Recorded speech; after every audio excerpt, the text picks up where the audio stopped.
আমরা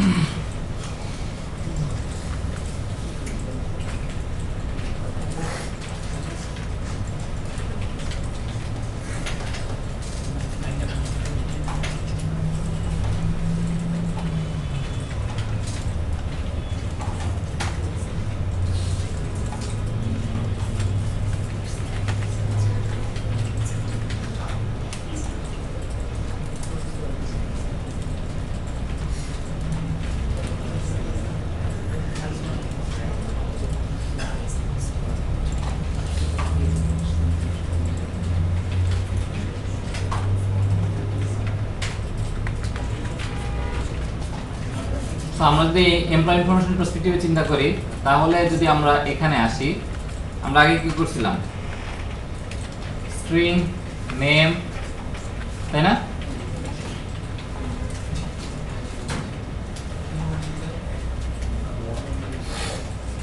ইনফরমেশনগুলো রাখছিলাম এখানে, এবং সেভ বাটনের ক্ষেত্রে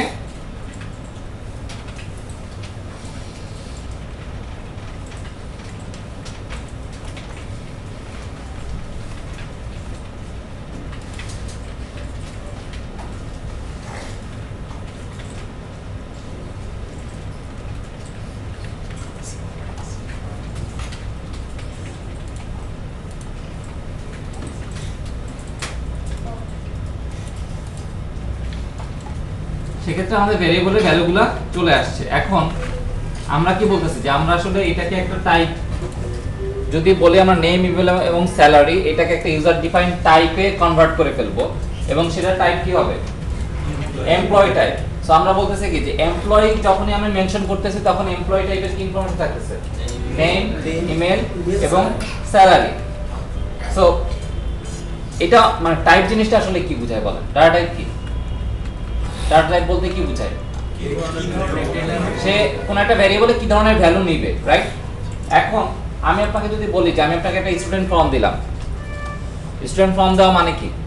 ইটস আ ফরম্যাট, রাইট? এটা একটা ফরম্যাট। আমি আপনাকে ফর্ম দিলাম, আমি কি ফর্মটা ফিল আপ করে দিছি? ফর্মটা ফিল আপ করে কে দিবে? আপনি দিবেন। বাট আমি আপনাকে প্রথমে কি দিচ্ছি, ফর্ম দিচ্ছি। সো ফর্মের আমাদের ক্ষেত্রে কি থাকে, যে প্রি ডিফাইন্ড ফরম্যাট থাকে, যে এই স্টুডেন্ট ফর্মের ক্ষেত্রে এই এই ফিল্ডগুলো থাকবে, এবং এই ফিল্ডগুলো আপনি ফিল আপ করে দিচ্ছেন। আমি যতজনকে এই ফর্ম দেই সবাই কিন্তু ওই সেম ফরম্যাটে ফিল আপ করে দিবেন। আমাদের এই অ্যাপ্লিকেশনের ক্ষেত্রে যদি আমরা বলি এমপ্লয়ি, তাহলে এমপ্লয়ির ফরম্যাটটা কি? এই ফরম্যাট, নেম, ইমেল এবং স্যালারি। সো এই ফরম্যাটে যখনই আমাদের কোনো এমপ্লয়ি আসবে, আমরা এই ফরম্যাটেই তাদেরকে ইনপুট নিব। অন্য কোনো অ্যাপ্লিকেশন, অন্য কোনো সিস্টেম হয়তো ফরম্যাট ডিফারেন্ট, তার টাইপও ডিফারেন্ট হতে পারে, বোঝা যাচ্ছে? সেক্ষেত্রে আমরা যে টাইপ নিয়ে চিন্তা করতেছি, সেই এমপ্লয়ির এই তিনটা ফিল্ড থাকবে, নেম, ইমেল এবং স্যালারি। যখন আমরা ডাটা দিব তখন আমরা ওইভাবে ডাটা দিব। এখন ইউজার ডিফাইন টাইপের সংজ্ঞা আবার বলি। ইউজার ডিফাইন টাইপের সংজ্ঞা কি বলছিলাম? ইউজার ডিফাইন টাইপের সংজ্ঞা হচ্ছে যদি আপনি এক বা একাধিক প্রিমিটিভ টাইপ, এক বা একাধিক প্রিমিটিভ টাইপ নিয়ে একটা টাইপ তৈরি করেন, অথবা আরো যদি ক্লিয়ারলি বলতে হয় তাহলে এক বা একাধিক প্রিমিটিভ টাইপ অথবা ইউজার ডিফাইন্ড টাইপ নিয়ে যদি আপনি একটা টাইপ তৈরি করেন, সেটা আসলে ইউজার ডিফাইন্ড টাইপ। অর্থাৎ ইউজার ডিফাইন্ড টাইপে তাহলে কি থাকতে পারে, প্রিমিটিভ টাইপেরও অনেকগুলো প্রিমিটিভ টাইপ থাকতে পারে, অথবা অনেকগুলো ইউজার ডিফাইন্ড টাইপও থাকতে পারে, এবং এগুলা মিলে যে কমপ্লেক্স টাইপটা তৈরি হচ্ছে, এই কমপ্লেক্স টাইপটাকে বলা হচ্ছে ইউজার ডিফাইন্ড টাইপ। কেন ইউজার ডিফাইন্ড টাইপ বলা হচ্ছে? বিকজ আমরা অ্যাজ এ ডেভেলপার আমাদের প্রয়োজনে অ্যাপ্লিকেশন এক্সটেনশন পারপাজে আর অ্যাপ্লিকেশনের নিডের পারপাজে আমরা আসলে নিজেরাই টাইপটা ডিফাইন করে নিচ্ছি। আমাদের সেই প্রিমিটিভ টাইপের উপর ভরসা করে থাকলে অ্যাপ্লিকেশন এক্সটেন্সিবল হচ্ছে না, রাইট? সো সেক্ষেত্রে আমাদের আসলে এখানে একটা এমপ্লয়ি টাইপ ক্রিয়েট করতে হবে। সো কিভাবে আপনি টাইপ ক্রিয়েট করবেন ভাই, এগুলো সব আপনাদের মুখস্থ। প্রথমে আপনারা দৌড়াতে যাবেন ক্লাসের দিকে, আমি জানি। সো ক্লাস কেন ইউজ করতেছি সেইটাই আসলে আমার এখানে মূল বোঝানোর উদ্দেশ্য, যে conceptual matter of fact class আসলে ইউজ করা যাতে আপনি একটা টাইপ নিজে তৈরি করতে পারেন, এবং সেটা আসলে ইউজার ডিফাইন্ড টাইপ। এটা আপনাকে বুঝতে হবে। কাস্টমাইজেশন, সো আমরা এখন আমাদের কাস্টমাইজেশন লেভেলে এমপ্লয়ি একটা টাইপ তৈরি করতে চাই।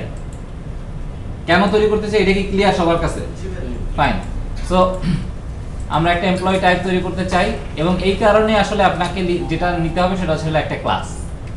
অর্থাৎ প্রতিটা ক্লাস মানে কি বোঝায় তাহলে, এক একটা টাইপ, ইউজার ডিফাইন্ড টাইপ এবং আমাদের ক্লাসটার নাম হচ্ছে কি, আর আমাদের টাইপটার নাম হচ্ছে এমপ্লয়ি টাইপ, এবং এমপ্লয়ি টাইপের ক্ষেত্রে কি থাকবে, কি কি বলছিলাম, নেম, ইমেল এবং স্যালারি। সো নেমের টাইপ কি, সো আমি লিখলাম স্ট্রিং নেম, দেন ইমেলের ইমেল, দেন স্যালারি ক্ষেত্রে ডাবল স্যালারি। সো যখন আপনি, আমি আবারও বলি যে যখন আপনি কোনো একটা ভেরিয়েবলের নাম টাইপ দিয়ে শুরু করবেন, তখন আপনার বাই ডিফল্ট দেখবেন এখানে প্রাইভেট কথা লেখা আছে। বাট ফর দিস মোমেন্ট, এখনকার জন্য আমরা এগুলোকে সব পাবলিক রাখবো এখনকার জন্য। আমি আবারও বলে রাখি যে এটা ভাবার কারণে যে আজীবন এভাবে থাকবে। আমরা আপাতত এটাকে পাবলিক রেখে কাজ করব। পাবলিক প্রাইভেট যখন আলোচনা হয়ে যাবে যে পাবলিক কি জিনিস, প্রাইভেট কি জিনিস, তখন আপনারা নিজেরাই বুঝবেন যে আসলে এটাকে পাবলিক রাখা উচিত নাকি প্রাইভেট রাখা উচিত। ওকে, আপাতত সব পাবলিক। যা দেখবেন ক্লাস থাকলে ক্লাস পাবলিক, ক্লাসের ভিতরে যদি কোনো ভেরিয়েবল টাইপ থাকে সব পাবলিক। ওকে, বাট এর মাঝখানে এমন অনেক সময় হয় যে আপনারা আজকে ক্লাসটা করছেন, সব পাবলিক দেখছেন, মাঝখানে যেদিন আমরা প্রাইভেট পাবলিক নিয়ে আলোচনা করলাম, দেখা গেল 1 ঘন্টার একটা আলোচনা হয়েছে প্রাইভেট এবং পাবলিক কি পার্থক্য কোথায়, এবং আপনাদের কিছুটা ডিক্লেয়ার করলে না এখন আর এটা পাবলিক থাকবে না, এখন এটা প্রাইভেট থাকবে, কোথায় কোথায় আপনারা সেই ক্লাসটা মিস করছেন। পরবর্তী ক্লাসে এসে আপনি কি করতেছেন, আপনার গতিতে পাবলিক লিখতেছেন, আর অন্যদের ক্ষেত্রে দেখতেছেন কি ওনারা প্রাইভেট লিখতেছে। মানে তখন আপনার কাছে মনে হবে যে আসলে আপনি রিয়েল ওয়ার্ল্ডে নাই, কারণ আমি তো শুনে গেছি আগের দিন যেটা তো পাবলিক ছিল, এখন প্রাইভেট কেন লিখতেছেন। আপনি দেখা গেল যুদ্ধ ঘোষণা করে দিলেন। ওকে, আর আরেকটা ব্যাপার হচ্ছে তাহলে আপনার ওই যে ক্লাসে আপ টু ডেট থাকার একটা ব্যাপার আছে, এবং আমি দেখলাম অনেকেই গত দিনের ক্লাস মিস করছেন, বাট আমি কিন্তু গ্রুপ মেইলে দেখছি যে ভিডিও আপ করে দিয়েছেন অনেকেই, রাইট। সো আপনারা অনেকে মেইল গ্রুপে অ্যাক্টিভ না, যে কারণে হয়তো ওইটাও আপডেটেড জানেন না যে ভিডিওটা গত দিনের ক্লাসের ভিডিওটা আপ করা আছে, এবং আপনারা এটা করতেছেন দেখলাম। আচ্ছা, যেটা বলতেছিলাম যে আপাতত এটা পাবলিক থাকবে। সো এখন এবার চিন্তা করে দেখেন, এটা হচ্ছে আমাদের কি, আমাদের নিজস্ব টাইপ, তাই না? দেন এই টাইপের আন্ডারে আপাতত এগুলো ভুলে যান। সো এখানে কি আছে, সব প্রিমিটিভ টাইপ, তার মানে আমি 3টা প্রিমিটিভ টাইপের ভেরিয়েবল মিলে একটা ইউজার ডিফাইন্ড টাইপ ডিক্লেয়ার করলাম। এখন এই ভেরিয়েবলগুলোর নাম আমি কি দিছি, নেম, ইমেল এবং স্যালারি। তার মানে হচ্ছে এটা আসলে অনেকটা সেই আমি একটু আগে যে কথাগুলো বলছিলাম, ফরম্যাট। এখনো ডাটা তো আসে না এর কাছে। টাইপ কি, টাইপ মানে সে ডিফাইন করে দিচ্ছে ফরম্যাটটা কি হবে। এমপ্লয়ের ক্ষেত্রে আমাদের এমপ্লয়ের ক্ষেত্রে ফরম্যাট হচ্ছে এইটা, অর্থাৎ আমি যখন এমপ্লয়ি টাইপের কোনো একটা ভেরিয়েবল ডিক্লেয়ার করব, তখন সেখানে আমি এই 3টা ফিল্ডের এগেইনস্টে ডাটা দিব। আমার কথা বোঝা যাচ্ছে? 3টা ফিল্ডের এগেইনস্টে ডাটা দিব, এর বাইরে তো আসলে দেওয়া কথা না। এক্সাম্পল দেখাই। সো আমাদের এখন এমপ্লয়ি টাইপ তৈরি হয়েছে।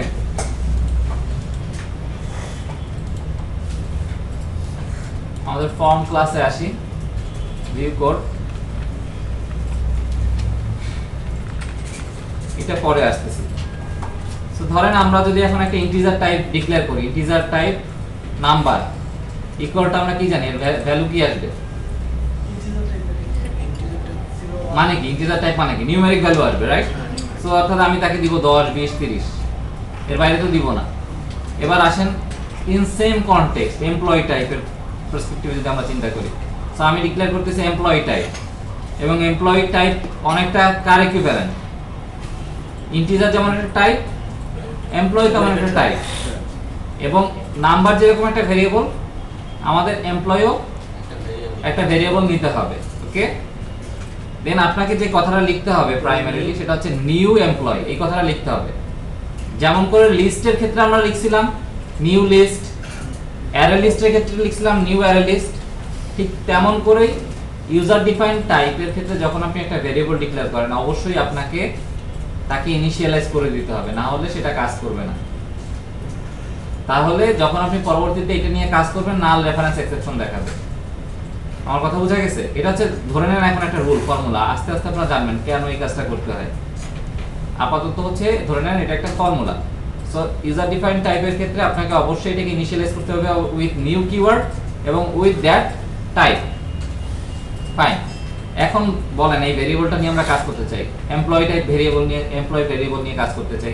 সো এমপ্লয়ি তে যদি আমরা ভ্যালু দিতে চাই, এমপ্লয়ি ইকুয়াল টু কি দিব? সো এমপ্লয়ি দিয়ে আমাদের, যদি আমরা এমপ্লয়ি ইকুয়াল টু দেই, এই জিনিসগুলো একটু ক্লিয়ার করি, মানে অনেকে হয়তো জানেন, অনেকে জানেন না, অনেকের কনফিউশন হয়। সো আপনি যদি এখন এমপ্লয়ি ইকুয়াল টু দেন, তার মানে কি আপনি এমপ্লয়ি টাইপের আরেকটা ভেরিয়েবল একে অ্যাসাইন করতে চান।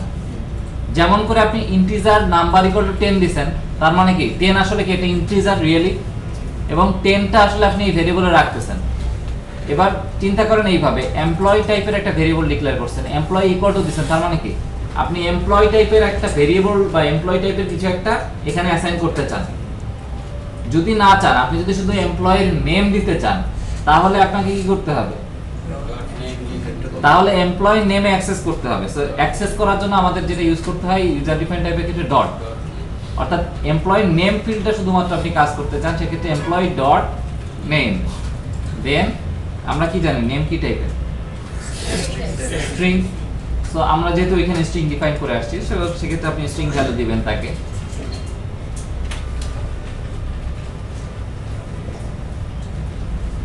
ওকে, সো সেম ওয়েতে আপনি যদি এমপ্লয়ের ক্ষেত্রে ইমেল দিতে চান, তাহলে তার ইমেলটা স্ট্রিং যেহেতু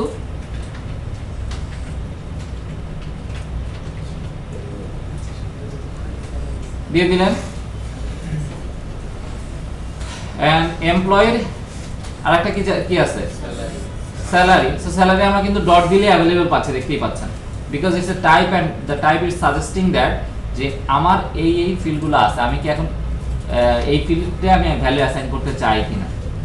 স্যালারি ইকুয়াল টু দিলাম, যেহেতু এটা ডাবল ভ্যালু, আমি চাইলে ডটও দিতে পারি, রাইট? ফাইন। সেই ক্ষেত্রে এখন আলটিমেট পিকচারে যদি আমি আসি, এটা কি করলাম এই কয়েকটা লাইনে বলেন তো। এটা এমপ্লয়ির ভিতরে এগুলা ডাটা দিলাম, অর্থাৎ এমপ্লয়ির প্রতিটা ফিল্ডে আমি ভ্যালু দিছি। এখন যদি আমি এখানে এসে এমপ্লয়িকে ধরে টান দেই, তাহলে আমি কি পাবো? তিনটা ডাটা পাবো। তাহলে তার যে ভিতরে যে ভ্যালুগুলো আছে, ফিল্ডগুলো আছে, সেই ফিল্ডের ডাটাগুলো আমি अवेलेबल পাচ্ছি। তার মানে আমি যদি সেই ডাটাগুলো অ্যাক্সেস করতে চাই কখনো, দ্যাট মিন্স আমরা যদি রিট্রাইভ করতে চাই, কথার কথা, সো আমি রিট্রাইভের কোডটা ধরেন এখানে লিখতেছি ভ্যারিয়েবল থেকে রিট্রাইভ। সো রিট্রাইভের ক্ষেত্রে আমাকে কি করতে হবে? আমি যদি নেম চাই, তাহলে ধরেন সাপোজ নেম টেক্সট বক্সে আমি ভ্যালু অ্যাসাইন করতেছি, name text box equal to, so তাহলে এমপ্লয়িকে জিজ্ঞেস করতে হবে এমপ্লয়ি তোমার নাম কি, বিকজ এমপ্লয়ি আমাদের সেই ভেরিয়েবল, যেই ভেরিয়েবল এমপ্লয়ি টাইপ থেকে আসছে। সো এমপ্লয়ি যদি আপনি এভাবে সরাসরি দেন, তাহলে কি কাজ করবে? করবে না, কারণ ইটস এ কমপ্লিট প্যাকেজ।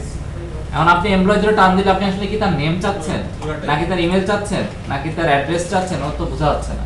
ঠিক সেম ওয়েতে আপনারা যেমন প্রথম দিকে এইভাবে লিখতেন নেম টেক্সট বক্স, মনে আছে? অনেকেই লিখছেন এইভাবে নেম টেক্সট বক্স। এখন দেখেন এই টেক্সট বক্স একটা কি টেক্সট বক্স টাইপের ভেরিয়েবল। নেম টেক্সট বক্স যেটা, এটা আসলে কিন্তু আপনার একটা টেক্সট বক্স টাইপের ভেরিয়েবল, এবং এই টেক্সট বক্সের অনেক ফিল্ড আছে, এই যে, রাইট? এখন আপনি শুধু টেক্সট বক্স ধরে টান দিলে এটা কিন্তু ঠিক বোঝা যায় না যে আপনি টেক্সট বক্সের অ্যাকচুয়ালি কি চাচ্ছেন, যে কারণে এররগুলো আসে। ঠিক সেম ওয়েতে আমি টেক্সট বক্সের টেক্সটে আসলে সেট করতে চাই এমপ্লয়ির নেম, সেট করে দিলাম, তার মানে কি পার্টিকুলার নেমটা এই টেক্সট বক্সে চলে আসবে যদি আমার এমপ্লয়িটা ঠিকমতো আমি সেট করি। সো আমরা আমাদের কোডটা এবার কমপ্লিট করে ফেলি। বোঝা গেছে কিনা কনসেপ্ট? আসলে আপনি ইউজার ডিফাইন টাইপ কিভাবে ডিক্লেয়ার করবেন, এক নাম্বার, কিভাবে ইউজার ডিফাইন টাইপের ভেরিয়েবলে ভ্যালু অ্যাসাইন করবেন পার্টিকুলার ফিল্ড ওয়াইজ, এন্ড কিভাবে ফিল্ড ওয়াইজ ভ্যালুগুলো রিট্রাইভ করবেন, এই তিনটা জিনিসই আমি দেখাই দিলাম। এখন আসেন আমাদের অ্যাপ্লিকেশনের পার্সপেক্টিভে যদি আমরা চিন্তা করি, তাহলে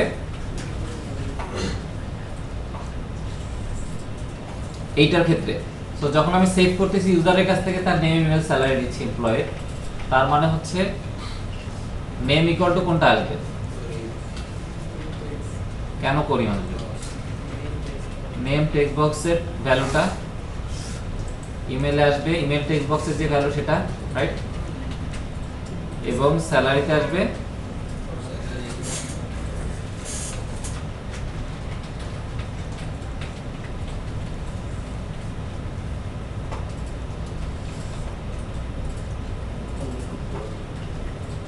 ফাইন। সো আমি ডাটাগুলো পেয়ে গেলাম কোথায়? এমপ্লয়িতে। তাহলে এগুলো তো আর আমার দরকার হচ্ছে না, হচ্ছে কি? রাইট। এন্ড কেন আমরা এগুলো এখানে ডিক্লেয়ার করছিলাম মনে আছে? কেন? যদি আমরা রিট্রাই বাটনটা ইউজ করি সেক্ষেত্রে, তাই তো? অর্থাৎ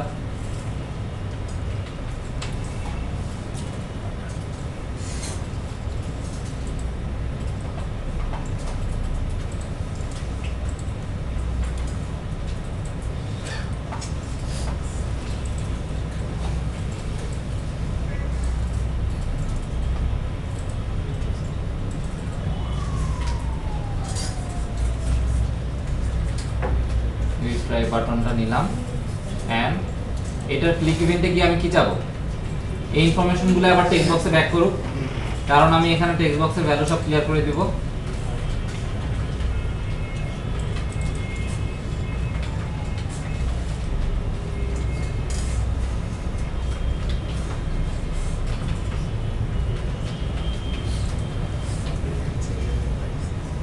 তো আমি এখানে আসলে রিট্রাইভ করার সময় কি রিট্রাইভ করতে চাই বলেন? বলেন কোনটা? Text box dot text equal to কি দিব? এমপ্লয়ি। এমপ্লয়ি কিন্তু এখানে নাই, বিকজ এমপ্লয়িটা কোথায় ডিক্লেয়ার করা আছে? স্কোপের ভিতরে। সো আমাদের স্কোপের বাইরে এইটুকু আর আমাদের দরকার নাই। এমপ্লয়িটা এখানে নিয়ে এসে রেখে দিলাম, বিকজ আমাদের এখন এমপ্লয়ি ওই তিনটা ডাটাকে রিপ্রেজেন্ট করতেছে, একটা এমপ্লয়ি এবং এমপ্লয়ি ডট নেম। এমপ্লয়িকে জিজ্ঞেস করতেছি তার নেম কি।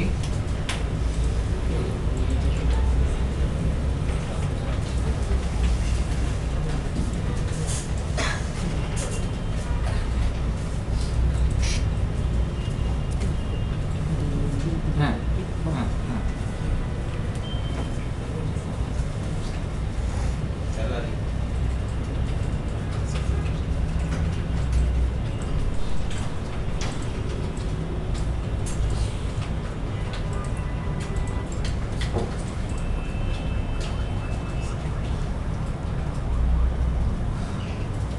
আগের মতোই তো করলাম, তাহলে পার্থক্যটা কোথায় হলো?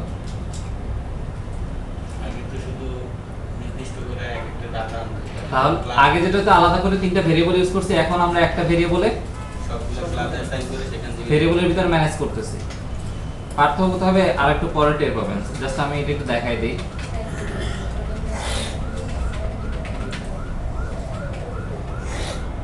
সেভ করলাম, রিট্রাইভ করলাম, তারা ঠিক মতো আসছে এমপ্লয়ের কাছ থেকে। ফাইন। পার্থক্য যেটা হচ্ছে, এখন আপনি লিস্ট অফ এমপ্লয়ি নিতে পারবেন না। বুঝা যাচ্ছে? অর্থাৎ আগে কি করতেন? List of integer, list of float, list of double, এভাবে তিন ধরনের এমপ্লয়ি নিয়ে কাজ করতে হতো। এখন আপনি কি করতে পারতেছেন? লিস্ট অফ এই টাইপ। তার মানে কি ওই লিস্টের প্রতিটা আইটেমে কি যাবে? এক একটা এমপ্লয়ি টাইপের ভেরিয়েবল যাবে। তার মানে কি আপনি এরকম যদি অনেকগুলো ইনফরমেশন সেভ করতে হয়, প্রতিবার একটা করে এমপ্লয়ি তৈরি করতেছেন, তার নেম দিচ্ছেন, ইমেল দিচ্ছেন, তারপরে কি দিচ্ছেন? স্যালারি দিচ্ছেন।